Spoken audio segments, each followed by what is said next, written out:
I never didn't believe in Bigfoot. I never believed in it. I didn't believe in it. I never gave it any thought. They kept wood knocking back and forth to each other, and it was in a pattern.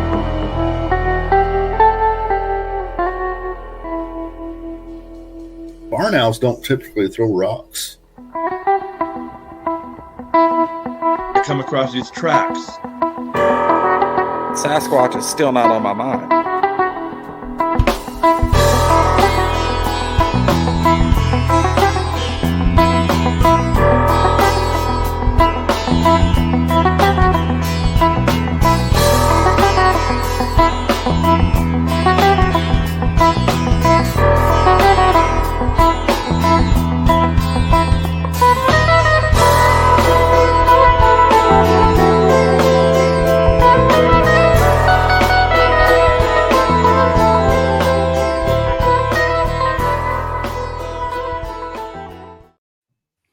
Hey, before we get started, I was going to let everyone know that if you enjoyed that intro, half of the sound bites are from a fellow named Randy Bauer, and he was just interviewed with the She Squatchers and Jason Kinsey, one of our brothers in this business here, and they just had a movie drop documentary from Randy's place yesterday on Tubi called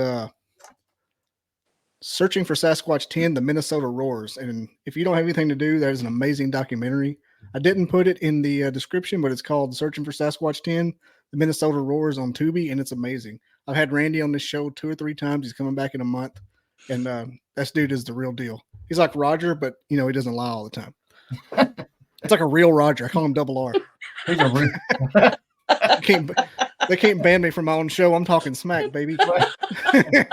Hey, and I'm gonna promise you, I pull back sometimes because I'm like, no, if I tell this next part, they damn sure won't believe me. We got Jen Appleton, Roger Williams, the pride of Middle Eastern Tennessee. What? Oh. Is it called Middle Eastern or Eastern? Southern Middle. Middle. I don't know. Jen, are you talking about me or Jen? Either one of you. You're both close to the same place. Jen started here, and then she ended up in Middle Eastern, right? Yeah. Middle Eastern. Is that like Arab, Alabama? The same little one-horse town. Mm-hmm. We had one little store, 2 stores, didn't we, Roger? Didn't even know each other, and then met last year and found out some really strange connections. Now I knew your mom and daddy from church before I moved. Mm-hmm. Yeah, I was too young. I remember I used to get whooped in church or after church. Every time you're only 7 or 8 years younger than me. Every time I would meet somebody that knew my mom and daddy, they'd tell me they changed my diaper. I'm like, that is gross. Why is that a flex, people? You saw me naked and covered in feces. Thanks. and burping out both ends. Yeah. Why would you tell me that? I got to add you to my body count now. Was that after the cheek pinch or before? Yeah. Which cheek? Yeah. I went to a party one night and at one of my friend's house, and there was a guy there with cooking chicken in a fryer, open fryer, like a fish fry. And I walk up and introduce myself. He told me, he knew my dad. Everybody within the 100-mile radius with a mustache knew my dad. Basically, if they're cooking fish at a drunken party, And he said, I've changed your diaper. I'm like, good God. I'm glad I wasn't already buzzing. I'd be mad right now. Doing it. What you do when you first get to the party, now you go to a party, you raise your hand, say, whoever changed your diaper, let's change my diaper. Let's get that out of the way. Move on with the night. It's happened more than once. I mean, grown men have seen me naked a lot. I'm just saying, I don't know if I should be proud of it, but oh man. Okay, now that we've got all the people who don't want to watch the show. That Louis Gazard joke, tell it all, brother, and then he's like, damn, brother, I think I told that one. The bad part is they remember.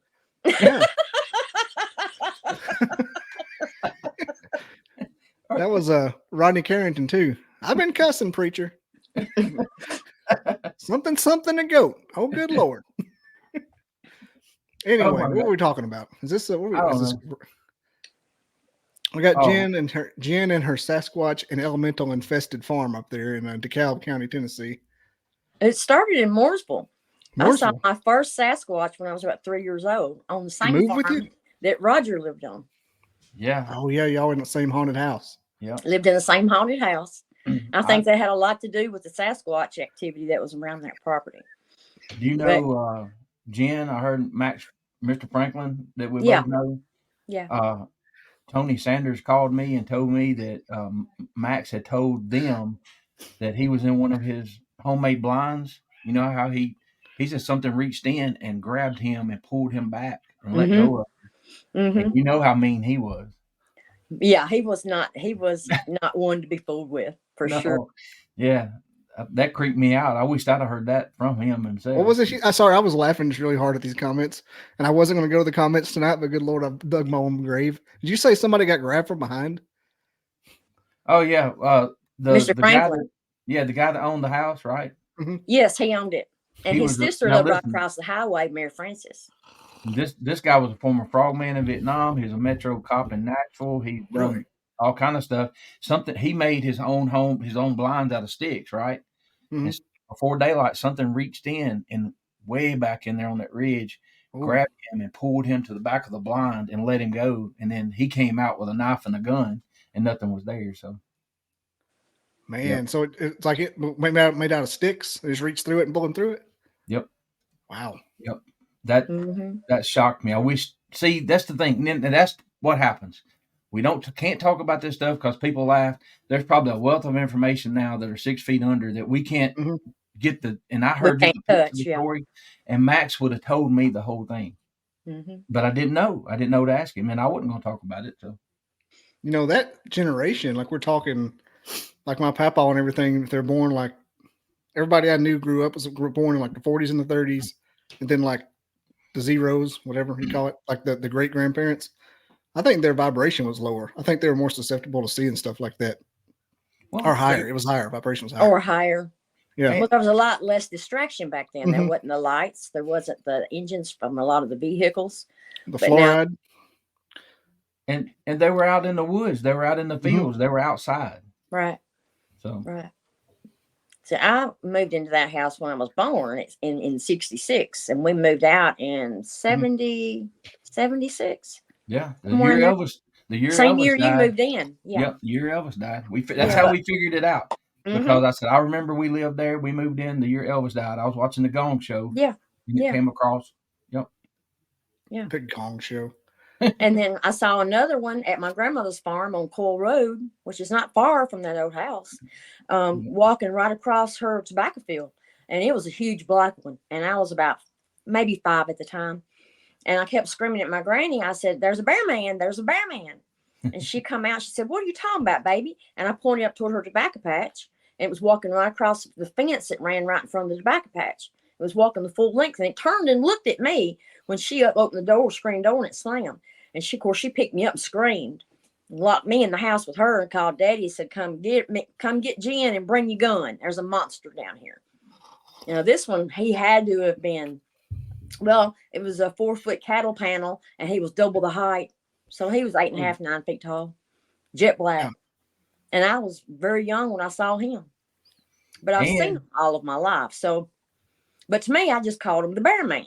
That's what I'd always called him. And you go 2 hills over probably from that, and a guy we both knew that's in between us in age shot one that was about 4.5 foot. He thought it was it was a monkey, and it come to him, and he shot it with a 20 gauge slug, and it ran home. His daddy heard it screaming. He said, "What in the world is that?" You know, I've told that It story wasn't before. far. Just a couple of ridges over. Right. Absolutely. Yeah. God, So they were man. all over that area.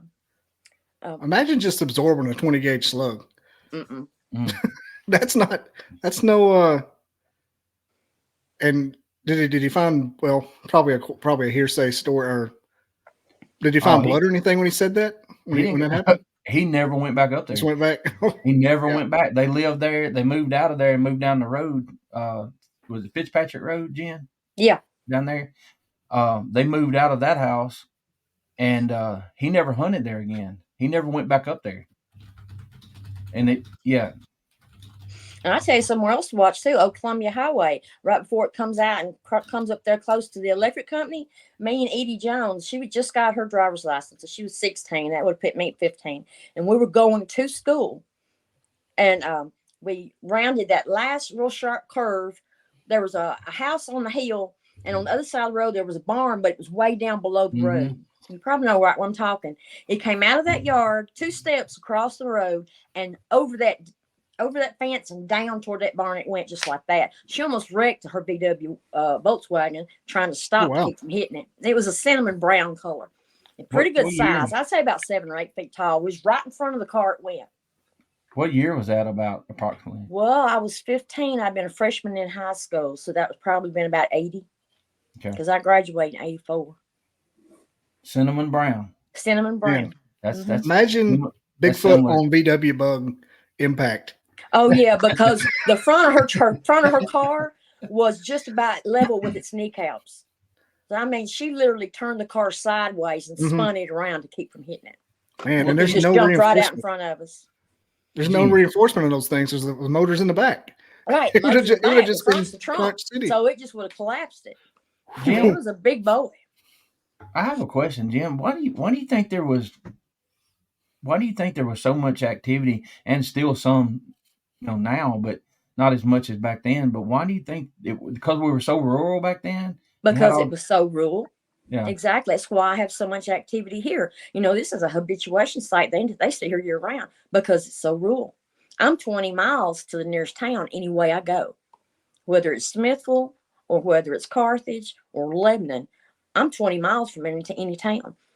We have very few neighbors, and it's extremely wooded. I could walk from my house to Cedar Hills Lake to the dam and never see a house if I wanted to, because it's very rural. I wonder why there's if you say people buried their stories 6 feet under, because I grew up right across in kind of the same situation, and I grew up across the mountain from Paint Rock Valley. I don't know if you ever heard of that.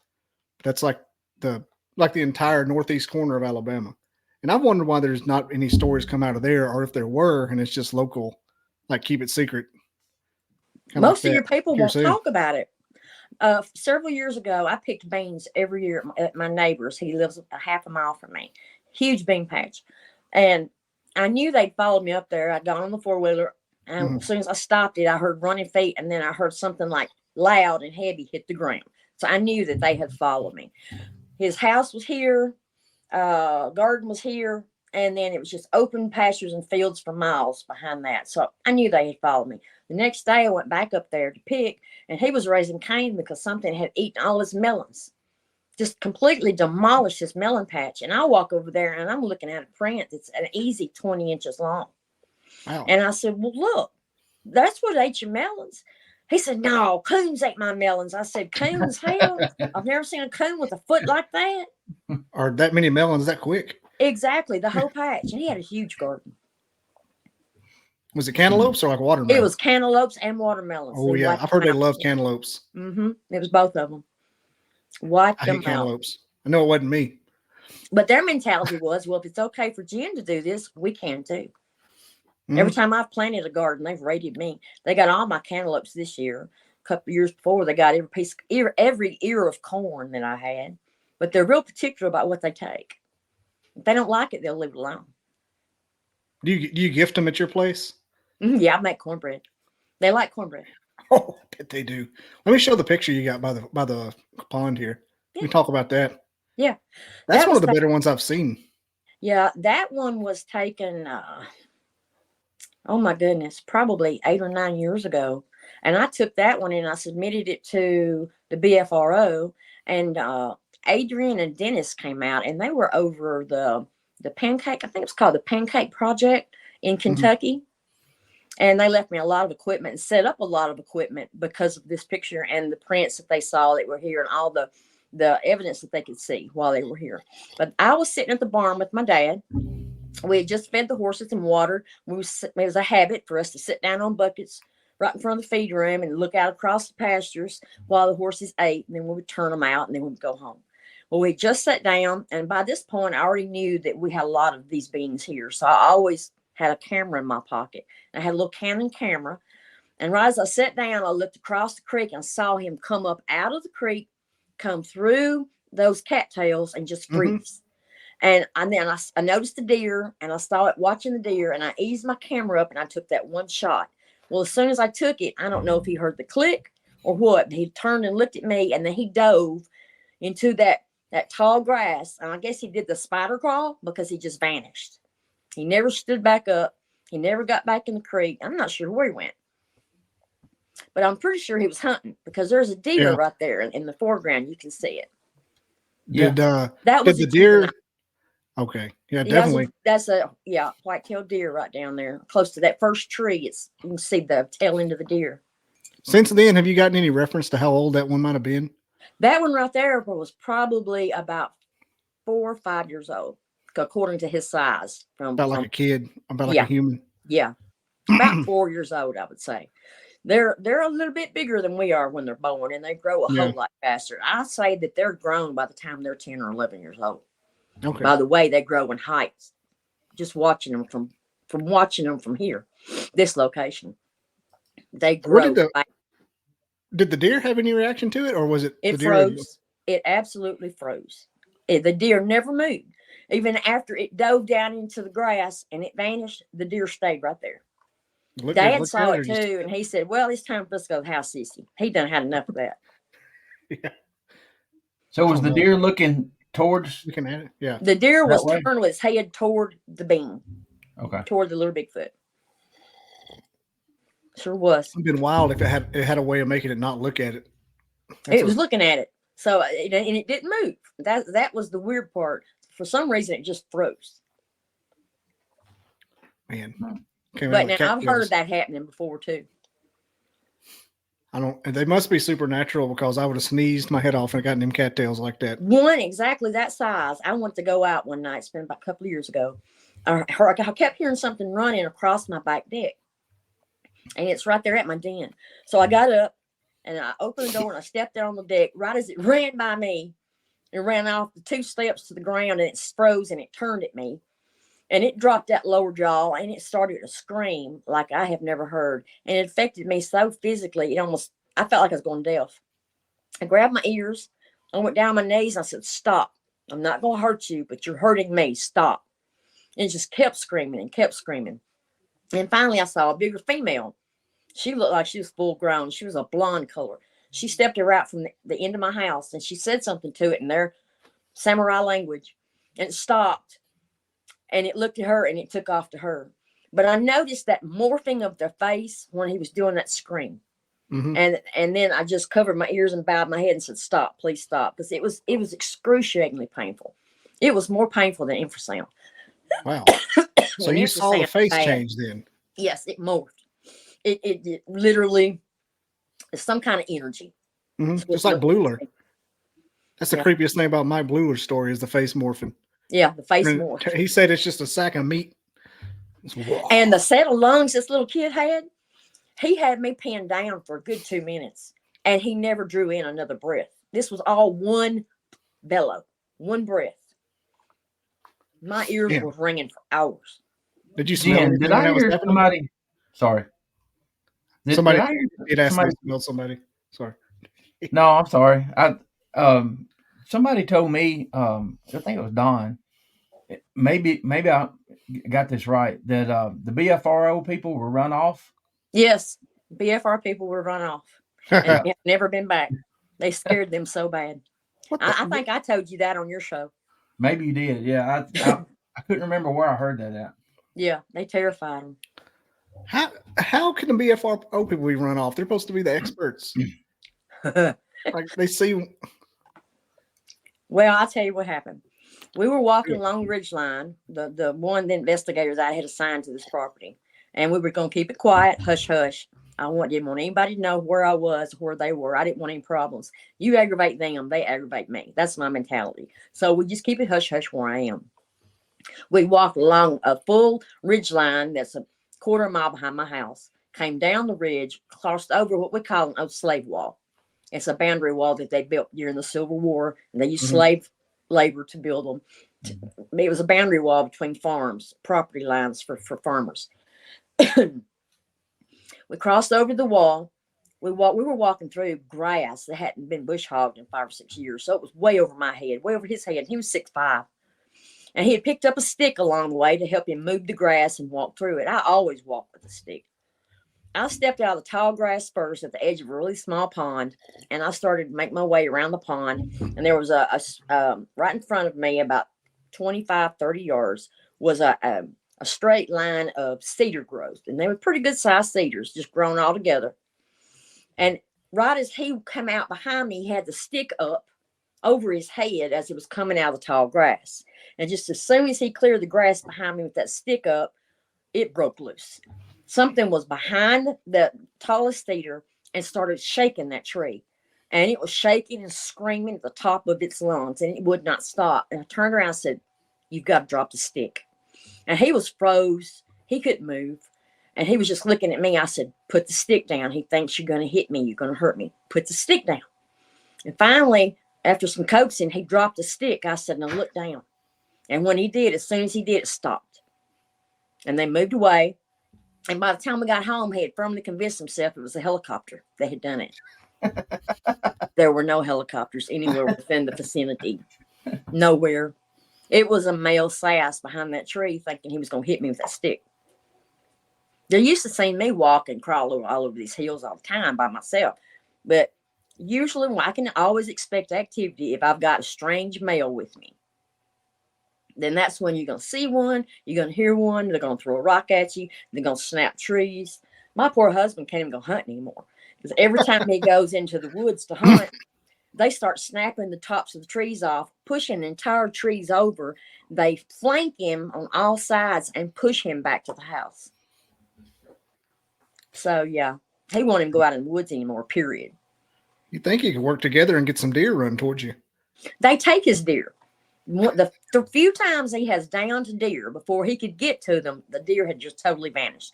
There'd be a pool of blood full of bubbles, and then there would be nothing. There would be no sign that deer got up and moved and went anywhere, and in the middle of an open field. So, yeah, they were taking them.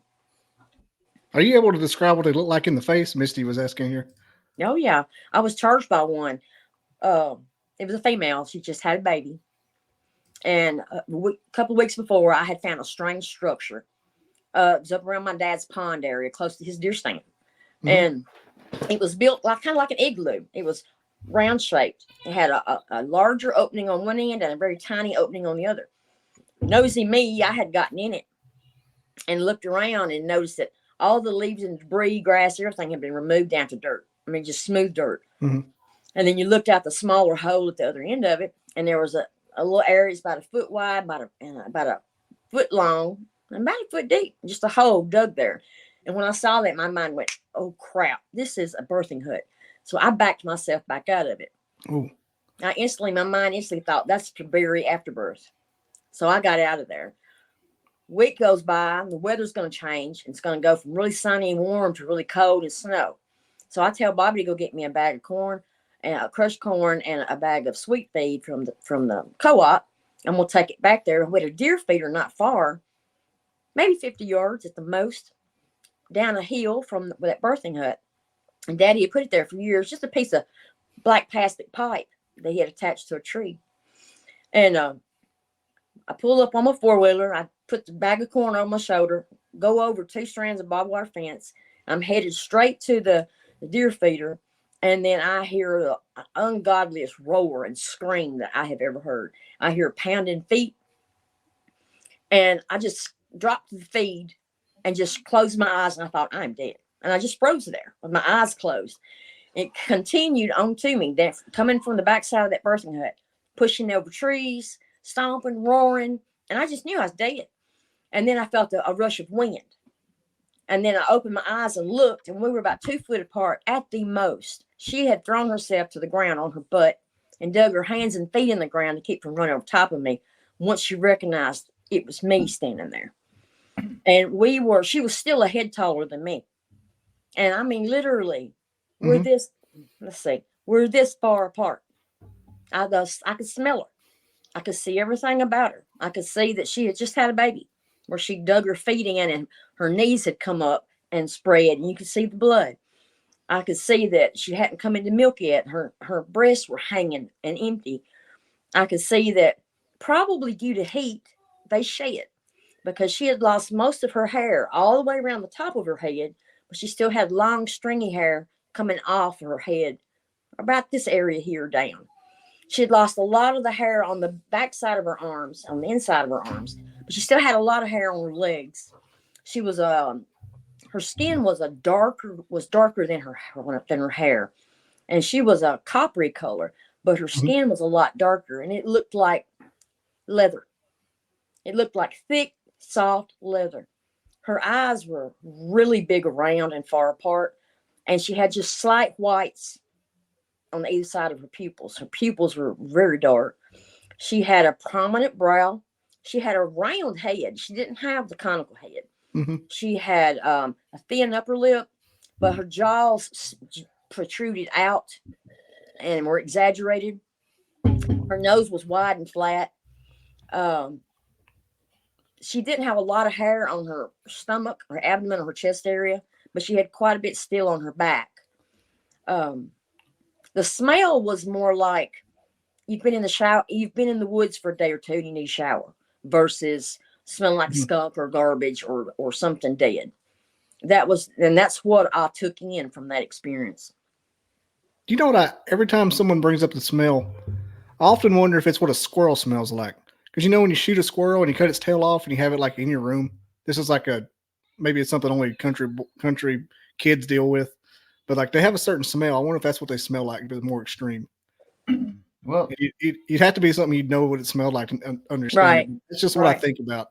Because every time you get like a coon tail or a fox tail or a squirrel tail, it all has that same smell. Or the wing of a bird and you hang it up to dry out. You know, it's got a funky smell too, but no, it wasn't anything like that. It literally just smelled like body odor and someone that needed a shower. It didn't smell, it wasn't offensive. It wasn't real strong. It was just noticeable. So you're saying like human-like body odor? Yes. Okay. Yes. She smelled like dirt and the grass and the trees all around her, and a slight body odor smell like a human would have if they've been out in the woods all day in the heat and they need a shower. A human without any kind of cologne on. Yeah. So that's exactly what she smelled like.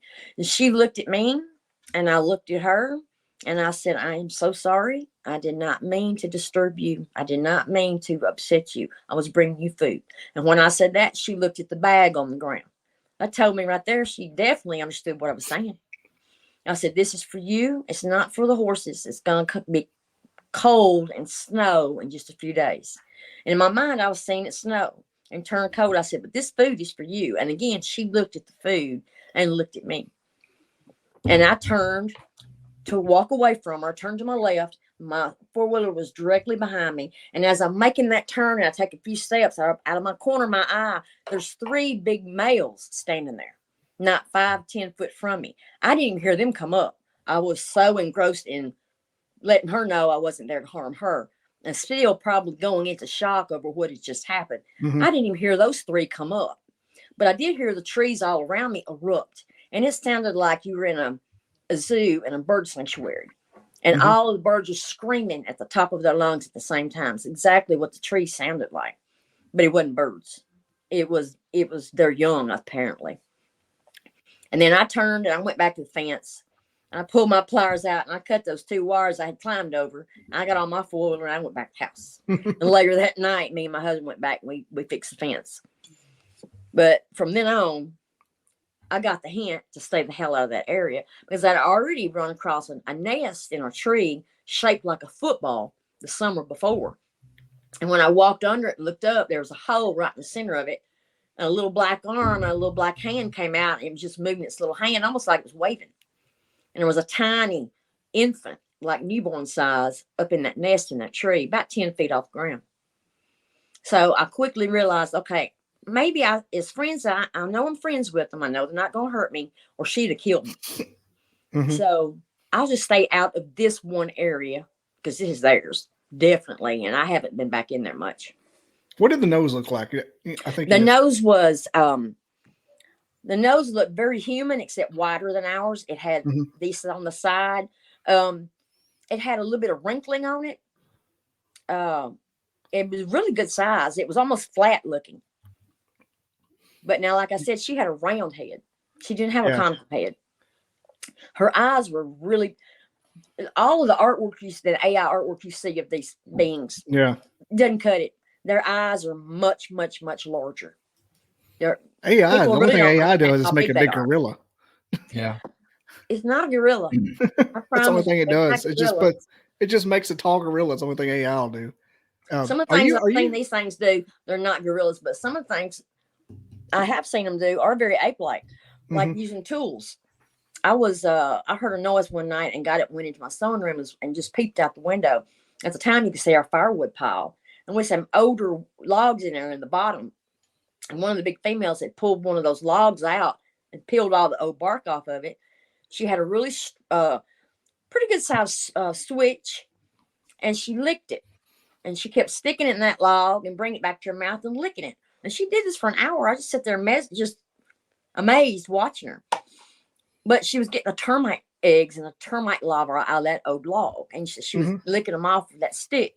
And it made me think, you know, chimps and gorillas do that.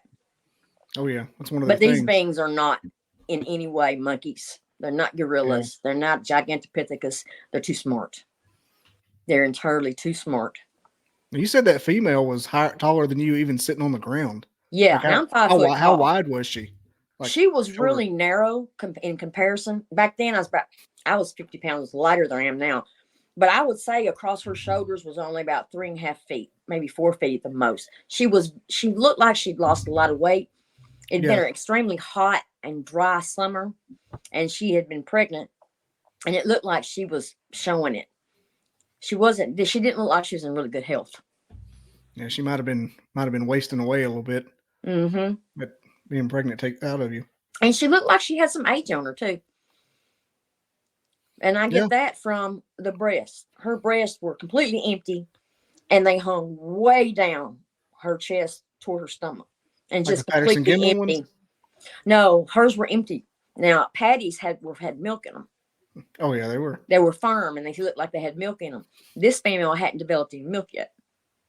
So she had just had this. It was just like skin hanging down. There was no form to them. Did they pick up the bag of feed? They took both bags of feed because I had left one on the four-wheeler. Well, when I turned to leave and I went to cut that fence, I looked at my four-wheeler and that bag of sweet feed was already gone. So somebody reached over the fence and taken it. And of course, they took the corn with them. So they took both bags. I bet sweet feed is like crack rock to something like that. It is. Can you imagine? The molasses, yeah. Can you imagine only eating like what you just described probably most of the time and getting a hold of some sweet feed? Their teeth, their teeth are like huge chiclets. Mm-hmm. I mean, they're big and square. They're kind of like looking at the front teeth of a horse. Just beautiful square teeth. I would hate like everything for one of them to bite me. Probably bite my arm off. Mm-hmm. Sorry, guys. I've had. Well, we've heard stories. You know, Don, he took a report when he was a game warden back late 70s, early 80s, up in that area where we're having a little bit of, you know, activity now, that the guy had caught one stealing his horse feed out of a barrel, I believe. He walked in, he heard the dogs were going crazy, the horses were going crazy, wasn't even thinking about, you know, he'd heard screams that he didn't know. Mm-hmm. What we kept our feed room locked, and we kept the barrels locked down because the juveniles could come in.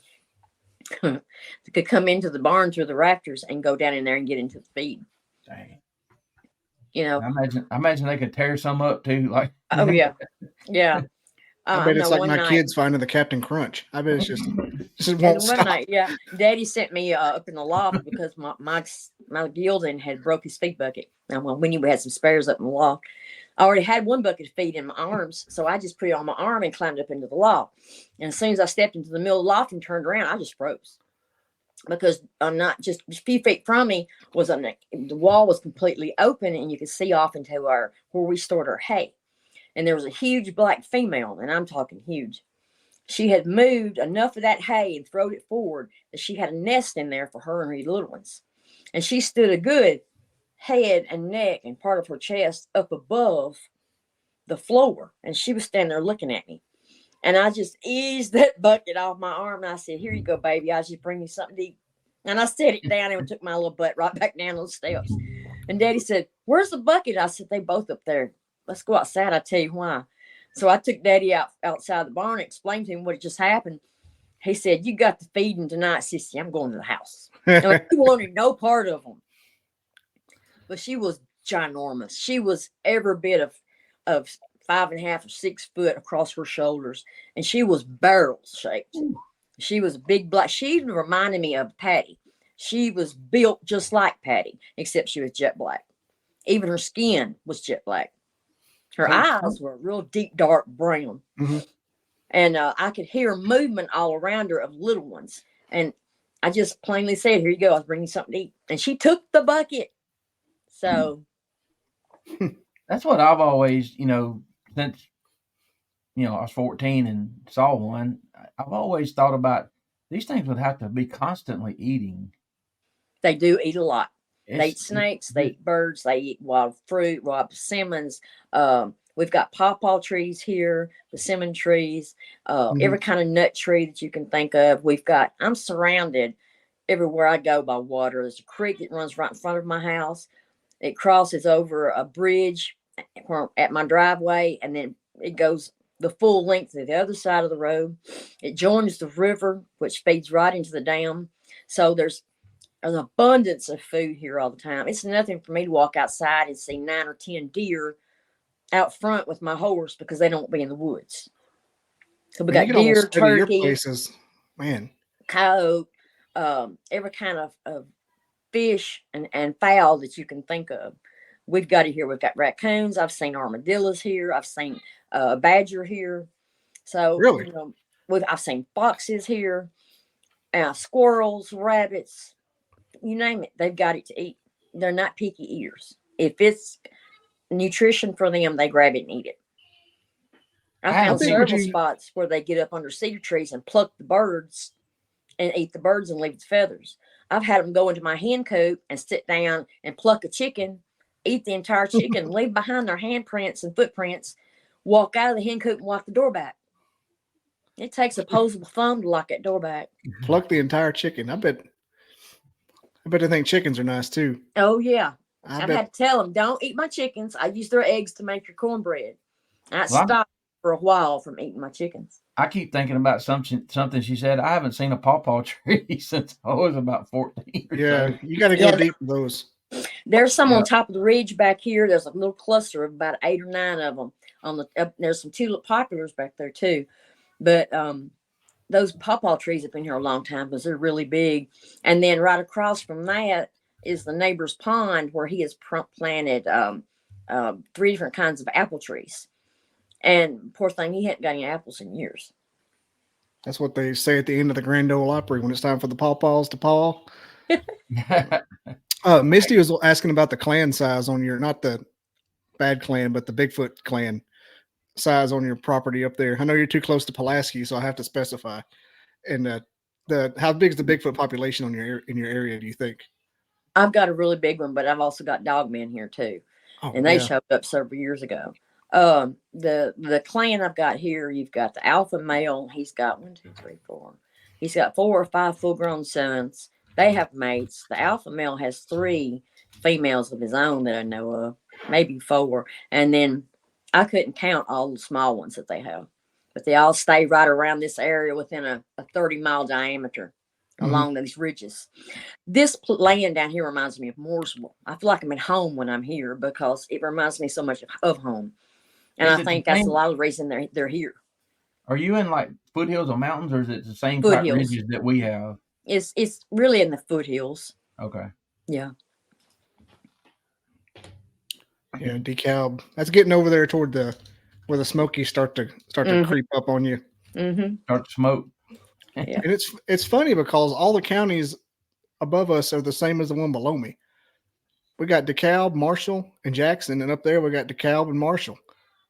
And I've got Jackson close to me. Yeah, it's like the same. I'm like, y'all ain't got no other people to name stuff after. Got the same 5 old white dudes.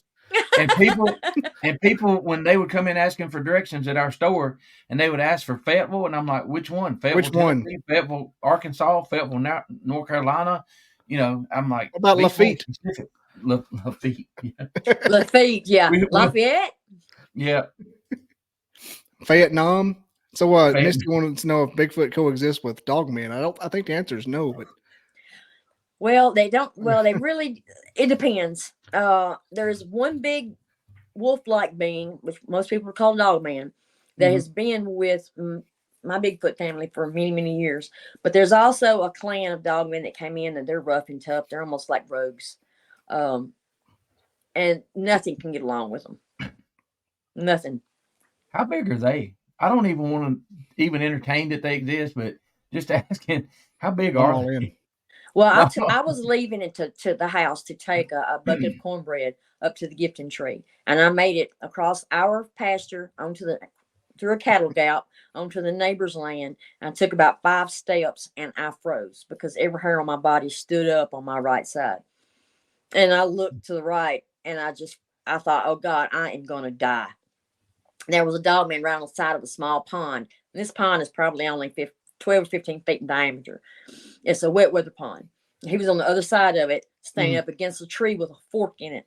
And I had the presence of mind to notice that the top of his head was right at that fork.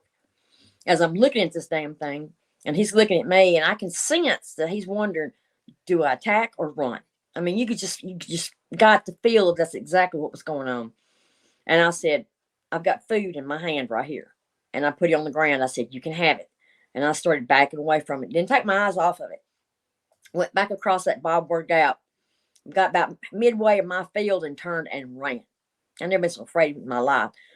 It looked like, and I went back and measured. Bobby went with me a couple of days later. And the fork of that tree right at the top of his head was right at 7 feet. It looked like a wolf standing on 2 legs. The only way I know to describe it. It had a little bit longer snout than a wolf. It had longer pointed ears than a wolf, but it had a thick collar of fur around its neck. It had a wolf-like head. It had narrow shoulders, it had a really narrow chest and narrow waist, long legs. The grass was really tall, so I couldn't see if it was standing on feet or had hopped feet. I could see it did not have a tail. It was a dark gray in color, kind of multi-white and gray on the front. And I was lucky enough. I lived that day, and I got home. So, Jennifer, that story out of Culleoka in the 70s, where the guy caught that thing coming out of the smokehouse, it made the paper, everybody laughed at him. I remember that it had the ham, it had the meat, whatever, it was stealing it. But the way he described it, the legs were thinner and smaller feet. Because it didn't sound like he's describing a thinner Bigfoot, legs right? and smaller feet, very possibly it was a dog man, because that's how they are built. From their knees down, their legs get very narrow, but their calf muscles are extremely muscled. And their feet are much shorter than you would think they would be, because they're made different, more like a paw print on the front end of it. But it's very long to a tiny heel. It's very odd looking. I've got some good prints I'll send you. It's like a weird Cinderella thing they got going on, you know. It's really strange. But he said he thought he woke up on a demon.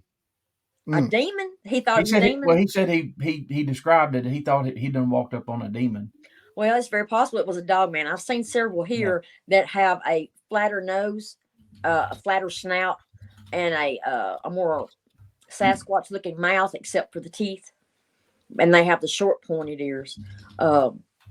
They're not fun. The first one that we saw, my husband and I were going to Carthage to get groceries on a Sunday, and we were in his Ford F-150. He was driving, and at one point it goes right beside the river, and the grass was kind of high, had been cut. It was just starting to get dark, and I see something running toward the truck as hard as it could run. And it ran right up to the side of the truck and was running with the truck. It was so close that it was looking at itself in the mirror, the side mirror on the door. And that's about the fastest I've ever locked a door, undone a seatbelt, and scooted my butt across the seat in all my life. The whole time screaming, that's not a sass. That is not a sass. That's not a foot. That's an effing werewolf. Because this was back before I had a clue what a dogman was. You know, I've seen Bigfoot all my life, but I had never seen Dogman. This thing kept stride with our truck for several miles, and then it veered off back toward the river. It just wanted to be seen. Mm-hmm. The weirdest part about this, and it really got my attention, watching that show with Randy, the one you told me about yesterday, Searching for Sasquatch 10. It wasn't running 1 2 1 2. It was hopping like an effing kangaroo the whole time. Both feet up. It was moving like a kangaroo. My husband saw it. I saw it. So it's like pouncing almost. It was a young one, though. You could tell by its size, it was a young one.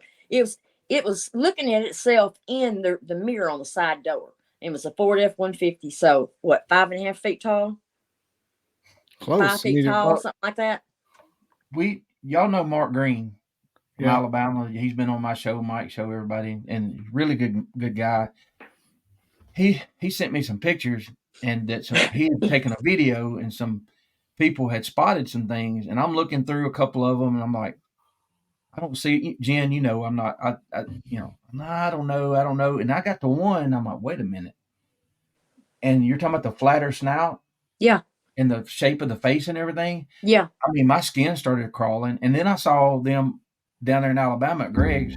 They were showing on the phone, and his wife was pointing out some stuff, and I'm like, oh my God. So then it was about 3 weeks later, I guess, Barton Nunley posted that drawing he did of the one that he drew. Right. And I snapshot it. I sent it to Mark. I said, does this look familiar? He said, oh, yeah. Or maybe I tagged him in it. I said, does this look familiar? It looked exactly like what was peeking out behind that corn. Mm-hmm. And you know me, I'm not good at spotting that stuff, but you could see details. You could see the angles and the shadows, and it looked solid, right? And it was peering right at Mark while he was videoing, and he never saw it. But a lot of times you don't see them. You walk right by them in the woods and never know they're there. See, and looking at Barton's drawing, that's his interpretation, right? So you don't know how close that is. I'd seen the drawing before, but I'd forgotten about it. But then seeing this picture and then putting them side by side, I was, oh my God. And I pray that they're not real. I don't, because even with the Bigfoot and the stuff we've had happen, that's on another level of terrifying to me. So, Bub, I'm here to tell you they're real. I've never lied in my life. I ain't gonna start now. I promise you, they're real. Man, they are real. Y'all gonna have me? I'm gonna be in a basement somewhere, holed up, doing shows, and not ever getting back out. I don't think a basement's gonna stop them. I've seen it exist. I know what happens there. If they want in, they're gonna get in. You're not gonna stop them. Be like was it the Rainbow or Umbrella Corporation? Build me a hive. Mm-hmm. You're talking about the no, you're talking about Resident Evil. I thought you were talking about the Umbrella Academy. Oh, yeah. I was trying to find Barton's stuff, but they're all down. But yeah, if you get Mark to send you those pictures, I don't know if I still have them. I might, and I'm sure he wouldn't care if I shared them with you, Bob. And then you can go look at Barton and Jennifer. I'll send them to you too. But I don't know if I don't have permission to put them out there. But he said he didn't care. He didn't care if people showed them as long as they gave him credit for them. But I don't ever show anyone else's stuff, but I have my own, and you get in trouble doing that. But it was funny how, I got to see them on maybe her tablet or down there. They were showing me in Alabama, and then this picture pops up a couple weeks later, and I'm like, oh no. So anyway. I'll see if y'all make your own determination on that. Oh, cool. Hey, Jen, I know you know Daryl Denton. Obviously, we talked about that ad nauseum. Are you share the same opinion that there's two different breeds? Like there's the Sasquatch and there's the Forest people, like Daryl thinks, or Daryl. Well, I think they're like us, and we are all different. I think they're the same way. Then I do think that there are ones that have been captured and they've become monitored by who, changed and used as a weapon by who. You think the government knows them? Yes, the government's exactly who who is. Yeah, that's why I absolutely do. obviously, And then you've got obviously. the ones that just want to live in peace and be left alone. You've got the forest people, and you've got the Sasquatch, aka warriors, that they've tried to weaponize. I have seen many black helicopters go over here. I've gotten video of several of them going over, and then I'll hear them screaming and yelling and hear them running. They know to run from those things. That's crazy because if there's something like that out there, just like the alien thing, that the government knows, like they've figured it out. Mm-hmm. Just like what's the end game with all? Did you watch that video I sent you of what was looking in my back door? Oh yeah, you sent me. Yeah, I watched all of them. Did you see what was looking in my back door? It wasn't a Sasquatch home. Oh yeah, it was. There's a lot going on there. Did you send those to Don, and then he sent them to me, maybe? Yeah. Mm-hmm. And I was telling him, I told him, I don't know how long ago it was, but he said, "You remember?" He said, "You've come a long way." He said, "You remember you didn't know Jennifer, and I was showing you pictures, and I was like, get them away from me. I don't want to see that." He said, "Now you're talking about it." I'm like, living on that little house that you and I shared when we were kids. I saw my first UFO, saw my first Bigfoot, saw my first elementals, and they hang around with the foots as if they're connected. Each one of them has one like a pet. You care if I show that? Their consciousness. You care if I show that, Jen? No, go ahead. Video? No. Make sure that was an old dormitory house, 3 stories. Mm-hmm. It was creepy. I never went upstairs. My bedroom was forbidden to go upstairs. Here we go.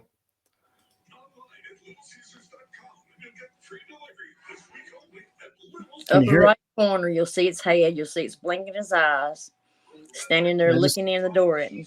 I just watched it again. The house just got really cold. Say upper right. Upper right hand. It's you'll see its eyes are right beside that light. Yeah.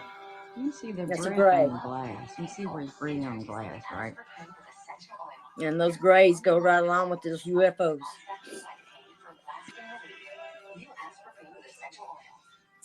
That's freaking wild. And I'm standing there saying, "Bobby, do you see this? Do you see this?" He's sitting there asleep, with his eyes open, I guess. Come on, Bobby, wake up. There's one you had where something was breathing on the glass and it was fogging up, right? Mm-hmm. It's the tail end of this one. Right? Okay. Just keep watching, you see it. Looks like somebody's kid looking in your window. I don't want to look at it. Yeah, but that kid is over 7 feet tall. I was gonna say, that's what a kid looks like when they do that. they always try to breathe in. Yeah, that's freaking wild. I watched it the other day and I didn't know what I was looking at, but since you said it, I'm like, I'll pull that back up. That's a gray. And they UFOs and Bigfoot, and I think Dogman too, all go hand in hand. The elementals too, it's all connected. Now I'll just be the guy watching this over and over while you talk. You talked earlier about the nest and the birthing hut. Where do you think they go, like the paranormal wise? I know we talked earlier. You're into that. You accept that sort of end of. I accept it because I've seen so much of it. Yeah, because you see pictures of it. It's where they go. I think they go into cave systems that are very close by, because caves will stay in the interior the same temperature year round. Now their eyes can see in the dark. There's nothing they can't see. So I would surmise that they're staying in the caves when it's really too hot outside or when it's too cold outside. They spend a lot of time in there. And there's cave systems and old mines all over DeKalb County. DeKalb County supplied the Revolutionary War with gunpowder. So there's lots and lots of places for them to go. As far as the woo goes, I've got a video of a portal and something black jumping out of it. And then it looks like 2 grays are standing over to the left, motioning everybody to get behind the trees. And it's during a thunderstorm. I forgot to send you that one. Oh, that's fine. But it's a really good portal video. Yeah, that's just I started getting into, because I don't want to be either or camp. I like the woo part better just because it's more fun and it's better than I was standing outside one night on the back deck. It was at dusk, but it was still enough light I could see. I looked up toward the tree line and I saw a big red, what I call red is a copper color, female with really long hair on her arms, and she stepped out. And right as I went to raise up my phone to take a picture, I heard a no. but I did it. I went to do it anyway. And then she flicked her finger out at me like, get my hand right here, like this. And a ball of light come off the tip of her finger. I mean, just a small ball of light about the size of her finger. And within a second, it hit me right here. It knocked me flat on my back. She hit me with infrasound. It was a ball of light. And I laid there for quite a while before I could get up. And when I finally did get up, I was dizzy. I had a horrible headache. I was sick to my stomach. I called Daryl. I said, guess what just happened to me? I said, I'm so sick I can't stand up. Ooh. I mean, it was rough. But she hit me with a ball of light, and it acted just like being hit with infrasound. So I know I know you're a rock hound. Yeah. Do you think what do you think, or do you think the crystals and the type of rock somebody might have around them would crystals generate and hold energy, especially the quartz crystals. Like I collect the geodes, but I have a lot of other quartz crystals laying around here too, where I've gone on digs for years and I've walked rivers for years, and they hold and store energy, and a lot of them hold and store information. So I think it's all about energy. This woo thing is you're being you see a ghost or an orb of light comes circling around you. It's a being. It's someone's extension of their mind, or it's a soul light, but it's alive. It's energy, and everything in the universe is made from energy. Everything. Right. You know where Ebenezer Holler is? Mm-hmm. Okay, so I talked to a lady that lives over there. She's in her late 30s. Of course, I had to ask her because I heard some stories from over that way, and she said they live in a house that's maybe 120 years old or whatever, and it's haunted, but not a bad haunt, like an old family member or whatever. And she said, but what we did see one night, she said, me and my dad were sitting on the porch smoking cigarettes, and there was 3 orbs. I didn't know they were called orbs. There was 3 lights, the same color, like a bright blue, really intense blue.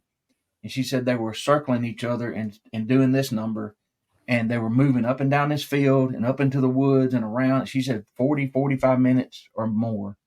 And she asked her dad, she was younger. She said, Dad, what is that? And he said, oh, they're probably having a light show over in Lewisburg. Now, Lewisburg ain't having a light show, and it ain't going to get down in them hollows, right? He was just trying to make her feel better, not scared. Same little lights that make the crop circles. Those are a lot like the little entities that make the crop circles, those lights.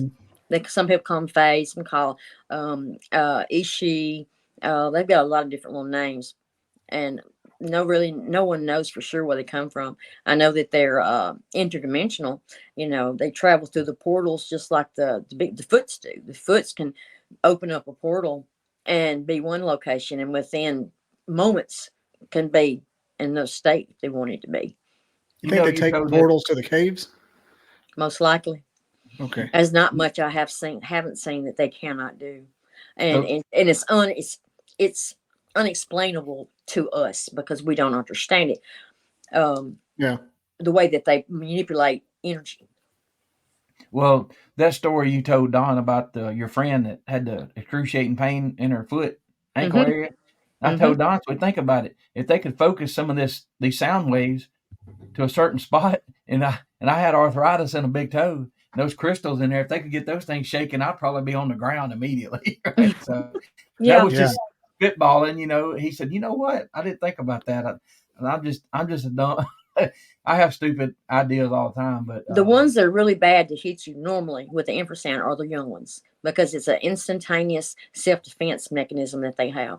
Now, if you defy an adult and stand there and say, I'm going to take your picture, and they tell you no, they're going to hit you too. But 9 times out of 10, when you get hit with infrasound, you've gotten too close to a juvenile. Yeah, it's like they're shut it down, shut it all the way down. It sounds like a little copperhead, how they bite. They don't have control over their poison.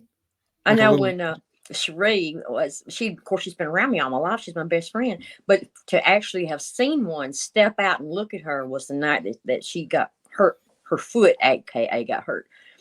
We were on her property, and we were coming out of the woods, and we noticed a strange structure on the ground. And it was like 2 young saplings, really long ones, had been stripped and laid down about 2 foot apart lengthwise. And then you had 2 more going this way and 2 more going this way. And she said, what is this? And she went stepping in. I said, no, stop. I said, that's their runway. That's their playground. I said, don't get in that. And just as she stepped into it, put that foot down, I heard scampering of a little body going up a tree, and then she started screaming. And she was screaming, and she was in some pain. She actually thought she had broke the bone in her foot. Ooh. It took me a few minutes to get her out of the woods. And right as we got out of the woods into an open clearing, I heard movement, and I turned Cherie slightly to the left, facing the saplings, and then a taller male walked out, one I call Coco. I've seen him ever since he was little bitty. He's about 9 feet or a little over 9 feet tall now. He stepped out from the saplings, stepped out into the open. He was maybe 10 feet from us, most. And he stood there, and he looked at me, and he looked at her. And he looked at me, and then he looked at her, and he looked at me again. I said, she's okay. She's not hurt. She's fine. And then he looked at her again. And by this time, I'm laughing because you could literally pick her jaw up off the ground. She was in shock. She had already dropped her flashlight. She was in total, absolute shock. All she could say is, oh, my God, are you seeing this? I said, of course I'm seeing this. That's Coco. And apparently they had followed me from my home to hers. I'd gone up there for a week to visit with her right after her husband passed.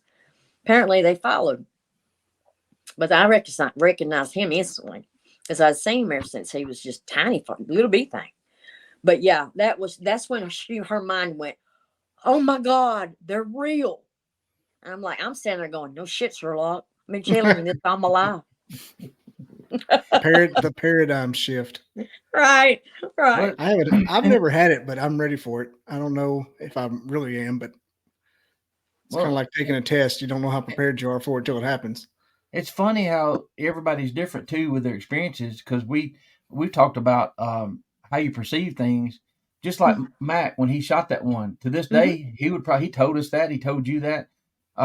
He's one of those people, he wouldn't tell you something to make him be able to ridicule him at all, Mr. Macho Man. And to this day, he'll probably say, no, it was just a monkey, 4.5 foot tall monkey. And you're like, and he gave a good description of it. He said he said he was worried about it because the way it was moving, he thought he didn't want it to wind him. He was up in a tree right beside on a brace post there, sitting in a tree, and he was about 12, 13. Mm-hmm. And but he did know that the wind was blowing at his back towards the woods, and it was about to cross that. He said as soon as it hit it raised its nose up, and its nostrils flared. It sniffed a couple times, and he said it turned, and he said it's the meanest look. He said, I thought it was gonna kill me. 4.5 foot tall monkey. He said it had hair that was clumped and greasy a little bit. Mm-hmm. And when it started coming to him, it was moving back and forth and focused in on him. He said he shot it right in the chest, jumped down, said it grabbed its chest, was screaming and rolling. And he said, as big as guy as he was throwing a shell in that single shot and shooting over his back. And at the time, that's all he had to associate it with was a monkey. Because you think about when we were kids, when we were that age, nobody talked about Bigfoot. And if you saw something, you were told to be quiet, or you were going to get a beating. And you just don't talk about it. Mountain people, country folk, we were just told you don't talk about it. Out of sight, out of mind. Exactly. Don't bring it up. Don't. Well, it's just like Yahola out in Oklahoma. He says he's Cherokee. He said, I'm not even going to say the name of it because I don't want to call it in. Mm-hmm. And so they don't talk about it either. Really, they'll hint at it, but anyway, they respect it enough not to call it to them and cause any interference. I mean, let's see if I can get this up here. This is a juvenile print. Let's see if I can get it up here. And it's 11 inches long, and that's a baby. Is that this one? Yep. Mm-hmm. And that's a baby. And it was right outside my back door. He'd come down. I had left the empty bucket that I always put their cornbread in. And I had left it on the back porch, hanging on a hook. And I guess it came down to see if there was anything in that bucket. And it stepped right in thick clay mud. Left a beautiful impression. So that's a perfect but one. That's just a child. And look how big that is. It's a lot bigger than my foot, and I'm a grown woman. It's 11 inches long, about 6.5 inches wide. It's the widest part. So the theory, the one that Peyton and I found down in Alabama, or not one, the several, but it was probably 7 or 8 inches long. And there was an impression there. It looked like, I know this sounds crazy, it looked like something sat down. Mm-hmm. And that mud the way these tracks were at first, they weren't heel to toe maybe or whatever. It like something was let down, and it went into the mud, and it was the equal depth all the way around. Then it took a step towards the creek or river, whatever you want to call it, and one foot was turned this way, and one foot was here, another perfect little print, and there was a rock that the ball of the foot was. We couldn't see the toes on that one because it was resting on a rock. Mm-hmm. But you know what? When we were looking at everything and thinking about it, I'm like, look, if I was here barefooted and it was that riverbed muddy slick, if I'm going to stand here without slipping, I would have put my foot right there on that rock too to get grip. They're extremely intelligent, and they live in that environment 24/7. And it was just, it was like a crime scene type thing. We start putting things together, and I'm like, that thing didn't walk in here. These prints just appear. If this is what we think it is, it was up on a mom. Now, this And she sounds put it crazy, down. and she But put a it lot down of, because lot it of didn't times- walk out of the wood. It didn't walk off the bank.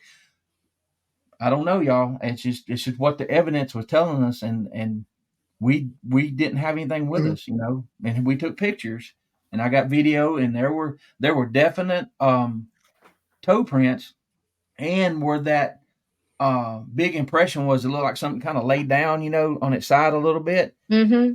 There were finger scrapes, Mm-hmm. small finger scrapes through that. So after whatever got up, it had the little thing, whatever it was, it slid those fingers through, those 4 fingers, lightly. And you can hear in the video me going, holy shit. And Jennifer getting on to me, you need to quit cussing when you do this. It freaks me out. I wasn't expecting to find toes. I cleaned out the leaves, and then we couldn't find where it come out, and it's like it was just set down. I like your latest video. Oh crap! Oh crap! Oh crap! I'm like, what the crap? Because when he breaks the tree. well, I sent it to Bob a few months ago, and the timing of it's crazy because there's not a breeze anywhere, and why it just, I don't know. When I kept watching it over and over, what I saw was just as the limb hit the ground, a head and a shadow of a body come around the other side of that tree that was still standing and looked at you and then went back. Well, and moved its hand just a little bit. And I said, it's watching to see what you're going to do. You had a lot more than just one there. Well, we my son took the screenshot, and there's that. And what was wild, the sun was at my back. Mm-hmm. And the first thing I noted was a reflection on nothing. There was a reflection on nothing. And I'm like, what is that? And I zoomed in, and I saw this outline of a nose and a mouth and an eyebrow and the bridge. I don't even talk about it, but it's just, I about flipped out seeing that. I don't know what it was. Maybe pixelation or whatever. Because if it was a real one, we went, you go look, it had to be like a 10.5 footer. Mm-hmm. But the head was big enough that it, now, y'all, I don't want to say in absolute because I don't know what it was. But that's where all the strange stuff has been happening on that piece of property. Yeah, So, it's definitely got something in there. The what? Think you saw a cloak? Mm-hmm. Well, that's the same spot that Peyton, when we had the big one going crazy, throwing 40-pound boulders and breaking trees and all that. That's where he turned around. I said, watch our back, because if they're doing this, we may have one around us somewhere. He said, Daddy, he saw that wave, that heat wave. He said it looked like, and it was 40 degrees out there. You can see your breath, probably a little less than that. But he said the only reason he saw it because it went in front of a tree, like on a walnut or something that was dark. And he said, I hate to tell you this, but I just saw this weirdness here. And it was the strangest 25 minutes of my life. And I've been on fire. So well, you have to remember I was panicking, you know what I mean? And I've been on fire. Yeah, that's another story for another day. They're master manipulators of energy. Now, you think, okay, cloaking, all that sounds just too woo-woo. But think about the limitations of our own eyesight, the very spectrums of light that we can't see. Mm-hmm. Well, they use those spectrums to hide. Those very spectrums of light we can't see. They walk around with them and use them. So, I'm uneducated. So when I see things, it makes me go dig. So I found this. I want to find something in nature, right? That this was possible. So we know they got metamaterials and all that, and then they do patterns. Well, there's a butterfly that looks green to us, but there's no pigment in it, none, zero. But the patterns in the butterfly are the exact width of green light waves. So that's what it reflects. Mm-hmm. And it looks green to us. But so I'm thinking, well, what if something had those patterns that reflected UV?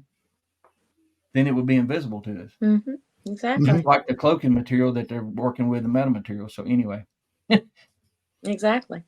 I go off on this. I did a video on that just to get it out of my head so I could quit thinking about it, and I still keep going back to that. There's some scientists that examine their hair, and inside the hair follicle itself is light, rays of light, and they couldn't explain it. It's almost like some of the stuff they found that they think might be from Sasquatch. Almost looks like a fiber optic type. Yep. It doesn't have the thing inside of it, the medulla. Right. I see them a lot sitting in the woods trying to hide from me. I can see the shimmer from their eyes with the camera, but they sit like this. But I've also seen them gone, and it looks like their mouths inside are filled with white light. What does that? Mm-hmm. The same thing that happened when they screamed at me and put me on my knees on the porch. It's the same way. His face changed, and their light was coming out of that mouth. And it's a projection of energy from within, and it will literally put you down, just like infrasound. Well, all I know is I started doing this to learn, and I've got 10 times, 100 times more questions now than I have. And I don't know. And Jen, I keep open mind, and because I kept open mind and didn't throw one thing to the side, now I'm starting to see this stuff that happens in nature that lines up, and I'm sure there's more I haven't. I just happen to think about an octopus, how it hides. There's the chameleon. There's all different things in nature that can hide itself, and it doesn't naturally. They do the same. It's like I can't tell you. I'm sure there's a scientific reason and how, but like an eel generating enough electricity to kill a human. Yeah. How does that work? I've often wondered that one. I don't know. They do it. They sure do. But they also have been seen coming out of trees, and that goes back to the portal use and manipulating energy to move from one location to another. Many people, myself included, have seen them come out of trees. Literally, there'll be a small ball of light. Sometimes it's white, sometimes it's green, maybe blue. They'll step right out of it. I've seen them walk out of a box of light. It was a yellowish gold color, looked just like a tall rectangle, like a door. And I saw a female walk right That's what out Randy of that thing said. carrying an orb. And she sat down, and I'm looking at her like, what is that in her hand? So I'm thinking to myself, and in my mind I heard, that's my baby. It's a big white orb of light. I sent you the pictures to show you. Mm-hmm. So what I've been thinking, since Jen has her experiences and a lot of other people have the same type, I haven't. Very similar. My experiences, and everybody has a little different, or then you find similarities. Maybe there's several different types of these. Maybe there is just a group that's the missing link, pure, whatever, monkey, whatever, primate. But then you may have the ones that come from somewhere else and can do extraordinary things. I don't know. But I do know that the more people I talk to and hear their recollection of what happened, you'll hear similarities, and then, but they'll look at Jennifer and say, "Oh, Jennifer, you're crazy because that didn't happen when I saw mine." Well, they're different. That's like two I different said, things. That's apples and oranges. What I saw 8 states over, and what you saw. So that's the reason I keep an open mind. I say a lot of people are afraid of these things and consider them monsters because they've had such a bad experience, because they perceived it to be a negative experience. And in some cases it was, like with Mike. Absolutely. Mike was terrified, and he had a reason to be that he was being aggressive, but it was a single rogue male, and they will be that way. They're very territorial. But my situation is a family that I've been around since I was a kid. And I tell people all the time, Jen, like you weren't there. So I have had bad experiences with a mama skunk because I walked up on them at the wrong time. Yep. You know what I mean? And got chased off Or a hen in a hen house. Oh, I've been eat up. I've been ate up by a rooster. Yeah, It happens. yeah. And it So depends on your mindset, but these things, they're not all monsters. Now, yeah, you're going to run across some bad situations to where it's going to appear that they were attacking. Well, what led up to it? Are they a rogue? Are they a single male out looking for a family? Did you encroach on them? Did you raise a weapon at them first? Who raised the first did you stick? In do a other words, whoop and that was an invitation? Like, come on, let's get it on, buddy. exactly. You'll never hear me whoop in the woods. I'll just look at you like you're crazy if you want to Or a whoop fake my tree wood, knock. because it's not going to do you any good. Yeah. Yep. Who knows what you're saying? That's right. Mhm. And I think a lot of these shows, what I've been seeing, I watch a lot of them. And what I'm getting from them is we're sharing ideas, even though we don't know we're sharing ideas, but we're all watching these shows, and it's starting to make people think. And it has been making people think. I'm late to the show here, and I didn't know there was such a thing as YouTube people that had experiences. Mhm. And so it's been valuable to me, but then some of the things that I've been shown in my life, because at first I was thinking, yeah, I saw this and I saw that, but now I started realizing maybe I was shown at different stages of my life where it would make sense to me. And I feel like a lot of this is tied together, and I feel like there It may be is. some It is. differences. It's all tied together. You It's all- can't take all of the Sasquatch people and put them in a basket and say they're all going to be just alike, any more than you can take all the humans and put them in a basket and expect them to be alike, because all we do is kill each other Mhm. on a daily Yeah. basis. We do it over food. We do it for land. We do it for religion. They're just fun. trying to survive. They watch us killing each other and destroying this world, this planet they live on too. So yeah, a lot of encounters are not going to be very good because they consider us like a parasite in some cases, because what are we doing? That's a We're good destroying word. each other and we're destroying our world. That's a good Their word, world. because I was listening to a show, and I would give them credit for it if I could remember which one, or maybe Peyton was watching. And yeah, he was. He said, Daddy, I was listening to one the other night. I don't remember the name of it. And this guy just threw this out there. He said, what if they hide from us because we came over here and we started spreading disease, and they Bingo. know we're germy, and so they have to stay away from us to We survive. spread disease and we spread filth, trash. We've We done it. We've rape, done it. maim, kill, steal, take. Why would they want to come out and say, hey, how are you doing? We're really here. Why would they Maybe want give them a reason. Exactly. Hey, Misty was wanting to know what the best advice to someone that wanted to try to get the party started on maybe habituation and gifting. Patience. Patience. It takes patience. It took me, and even though I grew up with these, around these, acknowledging them every time I go in the woods, talking to them, as if I talked to them as if I knew they were right beside me.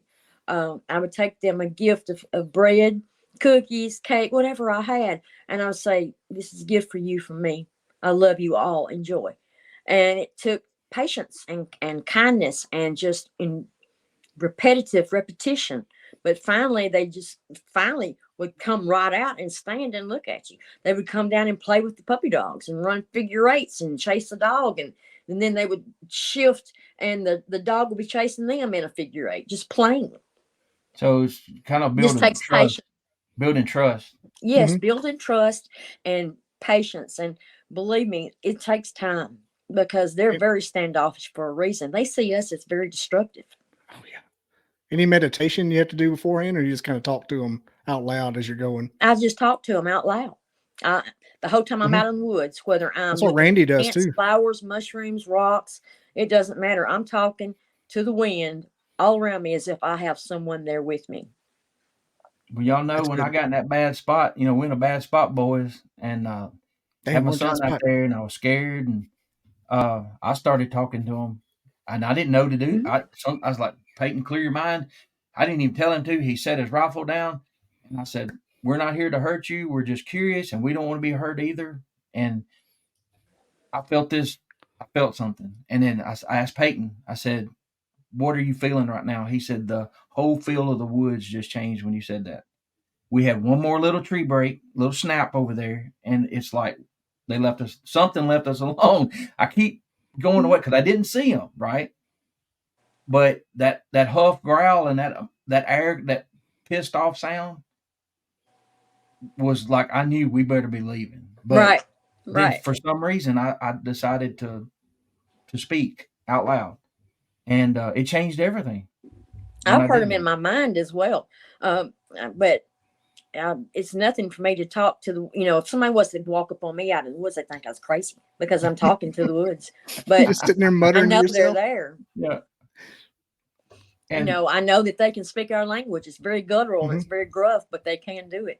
They came upon my son one day. The big alpha male did, and we had been calling him Grumpy. We didn't know what his name was, and he leaned down and looked at my son. He tell her, "Call me Sky. I know Grumpy." What? Believe me, that son of mine never forgot that experience. Really? Yes. Wow. Tell her I am Sky. Me no Grumpy. Tell her to feed us, not him, because I had been sick and Bobby had been taking cornbread up to the gifting spot. So no longer did I allow Bobby to do that. From then on, I always took the gift. Bob, this has been going on for years. I've only known Jennifer for like. My son grew up with him, always around him. Multi-generational, it sounds like. Yeah, it is. I know one time me and my son took our four-wheelers and went down the road to an abandoned farm. It's like 200 acres. And we parked our four-wheelers, climbed over some fences. We're just walking around the top of looked like a sinkhole that had filled itself back in. And there was a down cedar tree. So we crawled up on the cedar tree and we're going to get real quiet, just sit there and watch. And under the tree was 2 pieces of deer antler. So I looked at David and I said, I'm going to clank these together and see what happens. I went clank, clank and laid them down. Within seconds, there were 3 squatch coming out from the trees and coming down into that big dip. And I thought David was going to have a heart attack, my son. And he reached over and grabbed my leg and was squeezing so hard. And I looked at him, I went, eyes down. And I did the same thing. And we just let them do their thing. They were looking for those bucks. And then they turned around, and after about 5 minutes, they left and just vanished. We sat there for about another 10 or 15 minutes, and we got up and hauled butt and got out of there. And he said, Mama, you're the craziest thing. I don't know what I'm going to do with you. And then there was another time when he had stole the cigarette out of my purse and gone down the road, and there was a little pull-off, a little roundabout down by the creek where it crosses the road. And he parked right there. It's about 1/8 of a mile from the house. Go sit there and sneak a cigarette. And right as he lit it, that big alpha male stepped out of the creek, stepped right by his four-wheeler, looked down at him, took 2 steps across the road and over a fence, and then went around behind a big hickory tree and just froze and was peeking around the tree at David like this. Poor David. He got home and he was so upset. He was stuttering at what he had just seen. Well, I went back down there with him. You could see wet footprints on the pavement. You could see where his foot sunk down in the mud going over the fence. And I said, okay, can you tell Mama about how tall he was? He said he had a top knot on top of his head, and he hid it under that extended limb that was extended from the big tree. And I said, all right, I have brought a tape measure. You can just sort of push the button and shoot up. It measured 14 feet, 9 inches. No way. About that. Yeah, massive. He was the alpha male. He is the alpha male. He's huge. Did you know he was small, or was this like? Yeah, I knew it. I knew this one. But he was little when I was little. I remember seeing him when I ran into the female when I was 3 down there at the haunted house. And he was not much bigger than me. He was a juvenile then. So he's very close to me in age. But apparently, if they've got plenty of water and plenty of food, and they grow pretty good size here. Everybody says 8 or 9 or 10 feet is a max. No, not. Well, you hear that size. You hear that size, and it sounds out there. But then you got researchers like Kane Michael with House of Enoch, and then he pulls out this 24-inch cast, and it covers him, and he's looking over it, and it's this wide. And he said, "No, it's the alpha male, and he's about 13 feet." Yeah, I've measured him at 26 inches here, and I know it's Sky. And then Coco, his footprint is about 21 inches, and I know his footprint because he's got one toe that is bent all the way over. It's his second toe, and somehow it got hurt when he was young, and he's that toe just points to the left. I always know his print. So yeah, they grow big here because there's really not a lot of human activity here. There's plenty of water. There's 5 ponds on this farm alone. There's 1, 2, 3, 4 creeks right in this area that lead to a huge river that leads right into the lake. So there's plenty of fish, game, you name it. If they have resources, they'll grow to those resources. So I know, dumb question. You've been to other places where you've noticed where they've been, like not just in your property. Just what do you look for to see sign of them? I look for prints. Like if you're at a national park. If I'm national park, I'm looking for bends in trees, and I'm not talking tree structures. I'm talking about a bend and a twist versus a break. A lot of times you'll run across tree structures, but you've got survivalists that go out and build those. So a lot of times I'll see them online, and you can tell by looking at the end they've been sawed or cut. Well, they're not going to saw or cut anything. So if you see strict structures, X's that have been bent and twisted, then yeah, you've got sign right there. So if it gets really quiet when you go into the woods, if you don't hear anything other than a cricket, and sometimes even the crickets will be quiet. If it just dies down and gets really quiet, then you know there's something in there. That was my wife had asked that. She's starting to watch the shows too. What did she ask? So did the ones from Mooresville follow you out there? Yeah, the whole family. This is the same family that was with me in Mooresville is here now. So if you're in the woods hunting, Bobby does this. You're deer hunting or whatever, and you hear I've had this happen so many times. The squirrels are moving around, the birds and the crows, they're doing their thing, and the field mice and all that, and the chipmunks or whatever. And then all of a sudden you get a predator. It could be a red-tailed hawk. You get a predator come in the area, everything just stops. Everything stops. And we do have red-tailed hawks here. Yeah, I had one freeze to death one year here, but it's a totally different. It's the overall feeling of it. And then when you walk around and you look and you start seeing how the saplings are bent and twisted and pushed out of the way, you'll see trees pushed over when there shouldn't have been, that for a fact no wind has been through. And my first clue is I was looking for tracks and fences. They'll take the barbed wire and they'll put it together and hook it so that they can just push it down and go over it, or the young ones can just shoot through it. I've seen a lot of that where they'll take the middle strand and they'll bring it up and lap it over the top strand. I've got some really great hair samples because when they go through that center hole, the younger ones, they're catching that hair. But they do Marie that from themselves. Florida has a picture of that way out in the swamp. They do that a lot. Cool. All right, we're gonna try to land a plane here, but we had a couple questions earlier. I want to see if you give like a 2-minute class on what an elemental is and your experience in them. An elemental is, like I said, I think they are interdimensional. They're a little being that has lived in the forest and the woods for years on many different countries. Some countries are called fae. They're called ishi. Some call them goblins or trolls because they all look different. They're just little energetic earth beings that live in harmony with the earth. Unlike humans, we don't tend to live in harmony with the earth or each other. Yeah. What I've heard, the elementals are different. You can have some that can be very aggravating, make you think of a little demon the way that they behave, because if you trespass on their territory or hurt them in some way, they'll come at you and haunt you. It's almost like a haunting. They can be a mess. But as far as the ones that hang around with the sass, it's like they use them as an extension of their consciousness. They will become just purely energy and come into your home and listen to what you're saying, watch what you're doing, and report back. It's just an extension of themselves. They're fully conscious little beings. And I think I sent you a picture of one. You did. You sent a couple little ones. Yeah.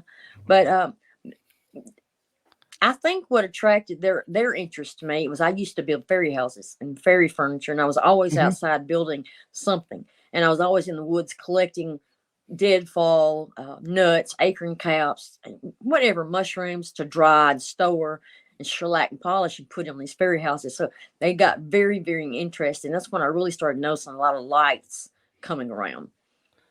And then the lights would transform into little bodies. I started paying attention and taking pictures of them, taking short videos of them. My favorite one is probably the Puckwudgie because you got to put offerings out to those things too. Mm-hmm. It's kind of the same thing. They're all back and forth. You got the little people see now. It's like the dog man's getting popular, now the little people getting popular. My great grandmother would tell you something totally different. She dreamed all of her life about what she called the little people, and she was Cherokee. She and my great grandfather both were Cherokee, and well, one of them was Chippewa.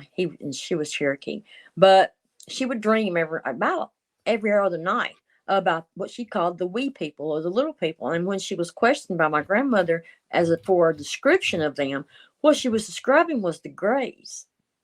What you would call a gray from a UFO gray.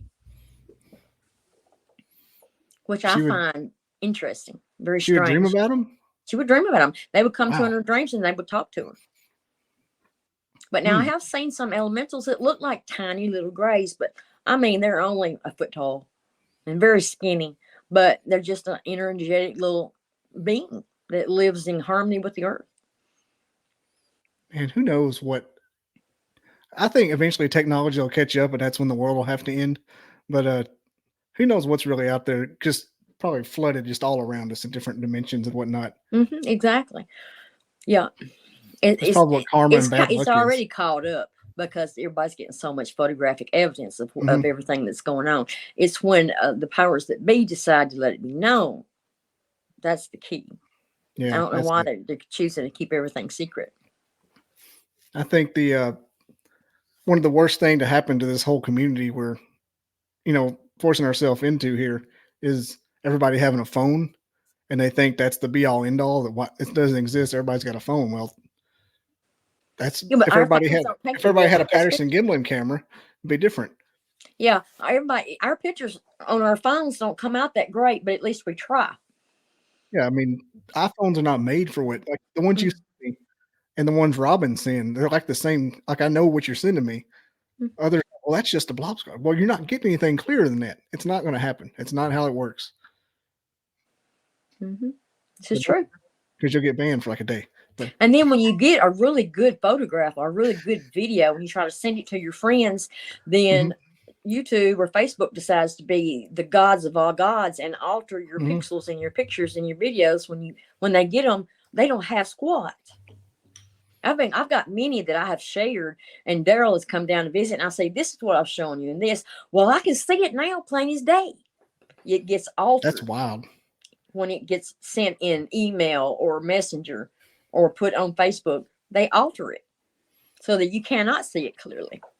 See, it's weird you say that because I went to a research outing with people who do the research as well. And they had pictures. They had good pictures for what you would call good, like actual faces with chiclets. And I'm like, well, where the heck has these been? Where have these been? And they're like, well, there's no point in putting them out because they're going to get censored no matter what they do. There you go. That's exactly right. Nobody's going to believe it. And it's going to get censored.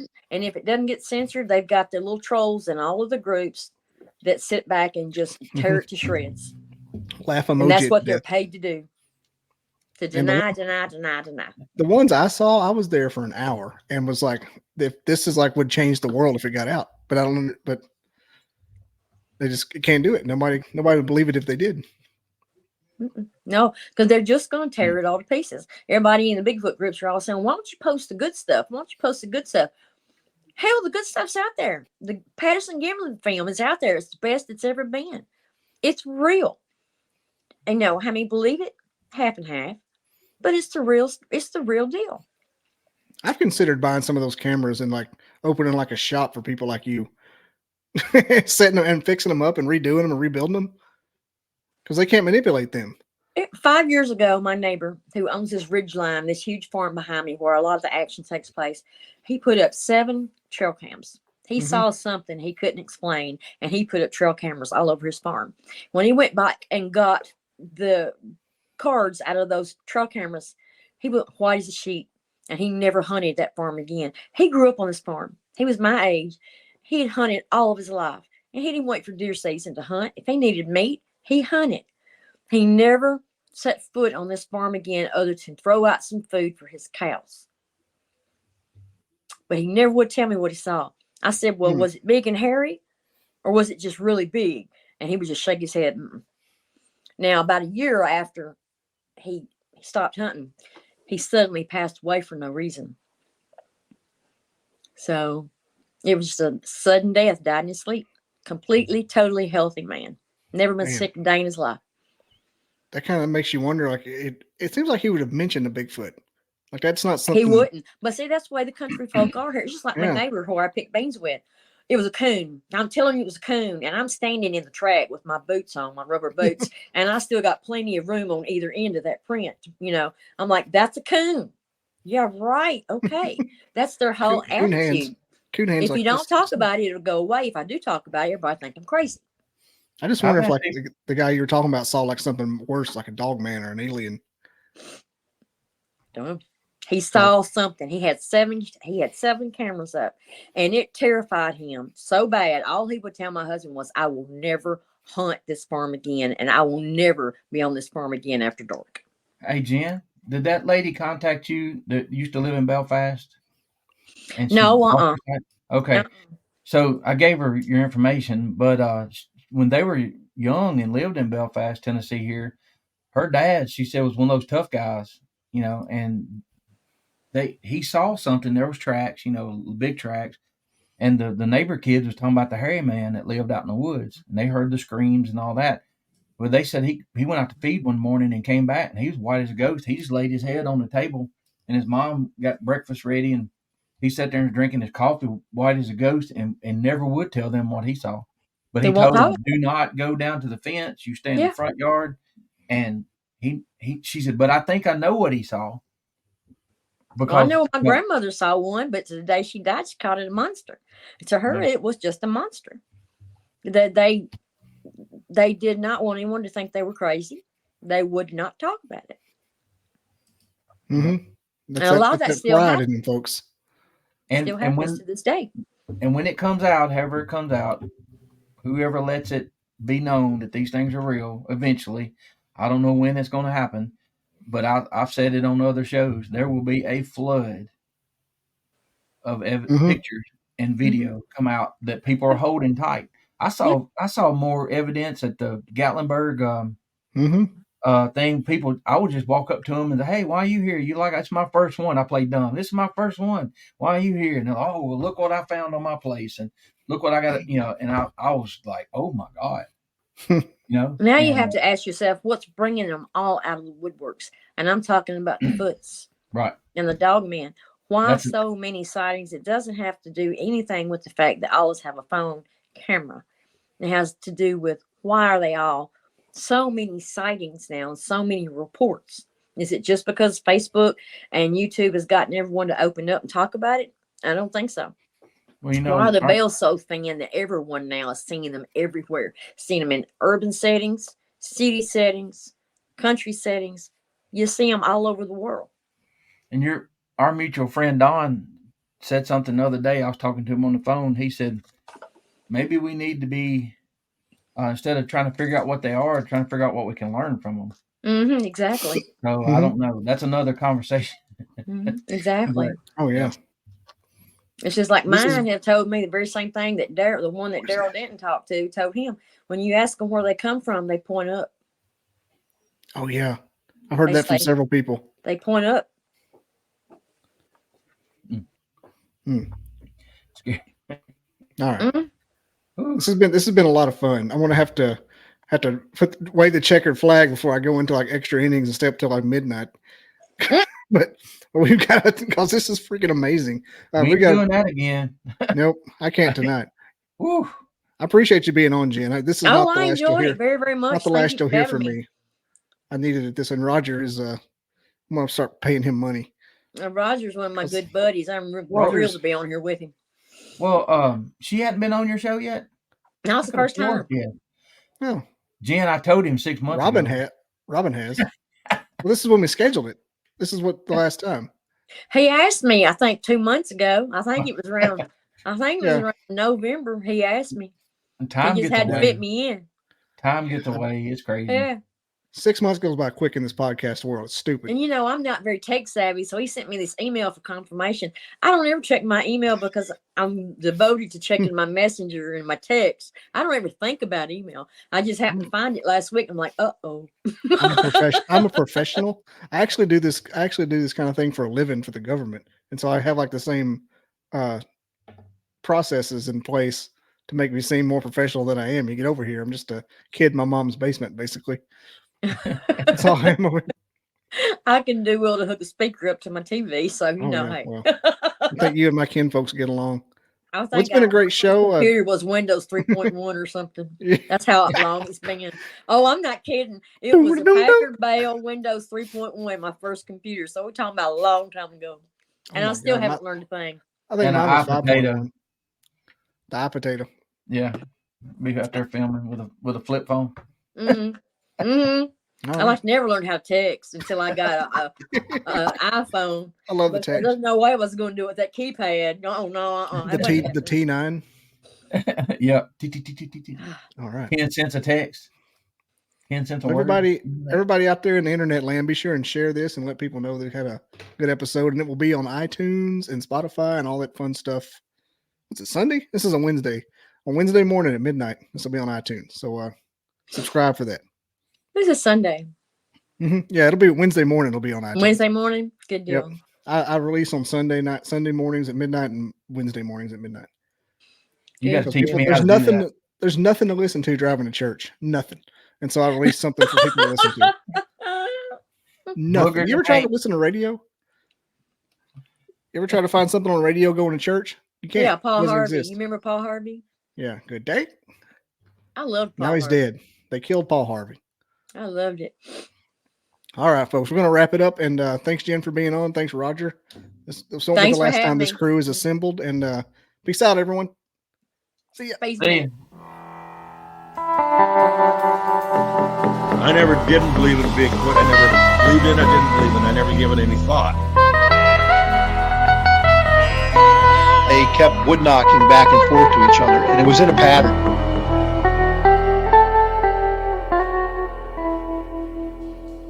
Barn owls don't typically throw rocks.